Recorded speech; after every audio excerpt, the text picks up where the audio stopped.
And yet his words, darkness cannot drive out darkness. Only light can do that.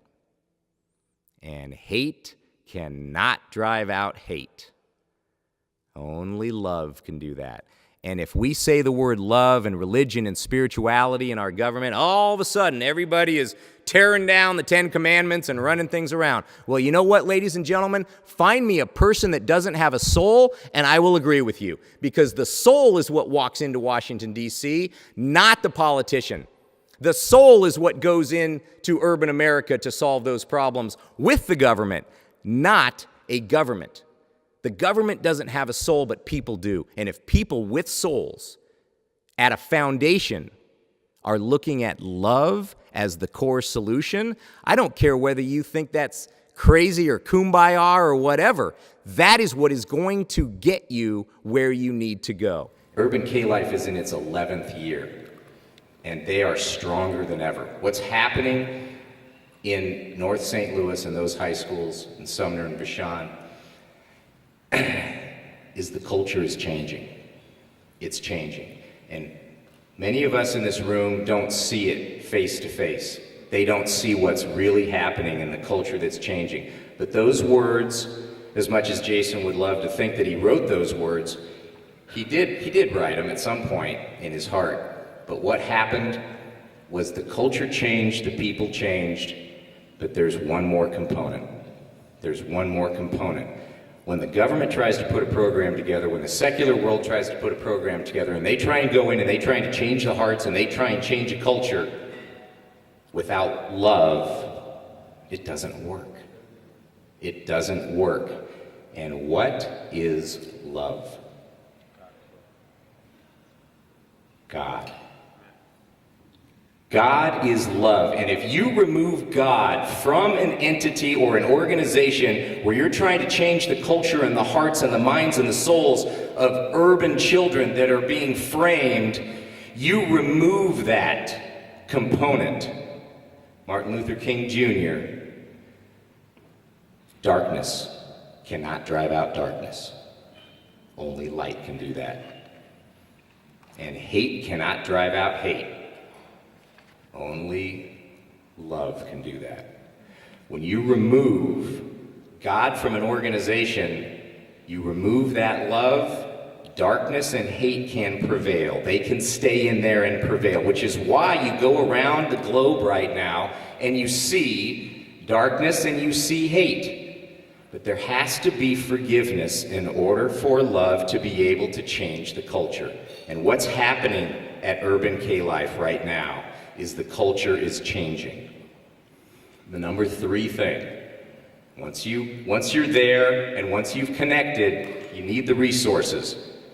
We've got incredible relationship managers right now. Jason, what are we up to, about 8 now? So, you know, Daryl and Brian and Jerome and Elisa, Jessica and Chiquita, I could not do what you do. I could not do it. I don't know how you do it week after week. How do you get good people? We turn around businesses and it's difficult to find good people. They get paid a lot of money. These folks are going in there day after day after day, getting hit with, you have no idea the struggles that they face. And then they look at a person that's in pain and then they get them and they love them. Having those resources, having those relationship managers, and bringing God's love into urban America is a solution that you could go to Charlotte with, and you could go to Dallas with, and you could go to Philadelphia with. Urban K-Life is on its way to creating a model. And 4 years ago, when we were looking, I had a radio show, and I brought on organizations, and we had lieutenant governors and folks that we were looking at.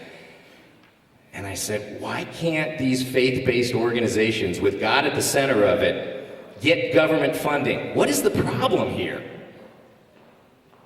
Well, Dr. Kelvin Adams, police chief, prior police chief in St. Louis, aldermen, they're all in full support of this faith-based organization going into the public schools of North St. Louis.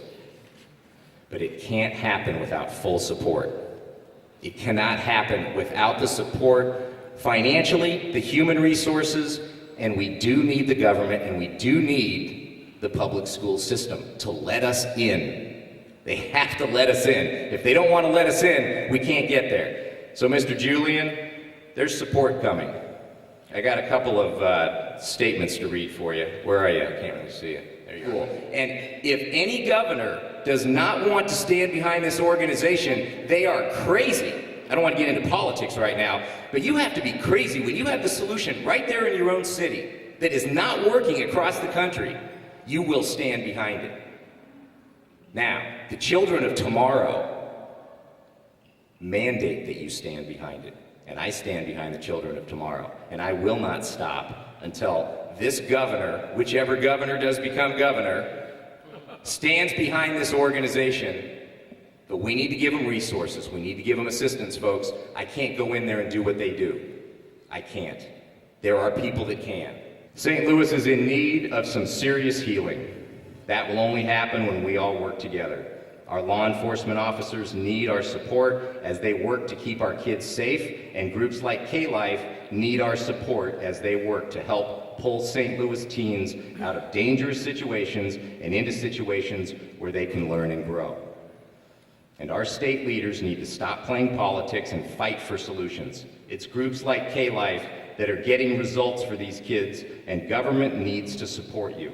I'm looking forward to working side by side as governor with leaders like you, Jason, who are bringing people together to actually make a difference. Eric Greitens. I don't care whether you're Democrat or Republican, I represent the children of tomorrow, and we are not going to stop until every one of those 10 kids gets off to college and comes back and helps us make this vision a reality. Yeah.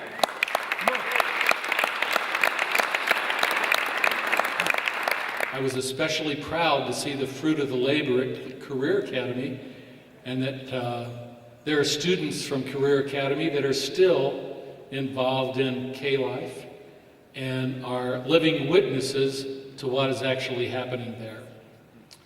It's just amazing. So Jason asked me to give a little bit of a historical perspective. I've written some things down here, but I was really moved by what the young people said earlier. I mean, I sat there and almost cried. Because the fact of the matter is, ladies and gentlemen, our children in St. Louis, inner city, North St. Louis, are lost. They have no hope. The vision statement of K-Life reads like this, in case you've never noticed it. We bring lasting hope, H-O-P-E, to urban teens, one relationship at a time, through outreach, fellowship, mentoring, and discipleship. Now, Chris mentioned all these government programs, and he's correct. Government programs don't work because there is no relationship that is built with young people. There's no love in the relationship. It's a government program. Urban K-Life is different from that.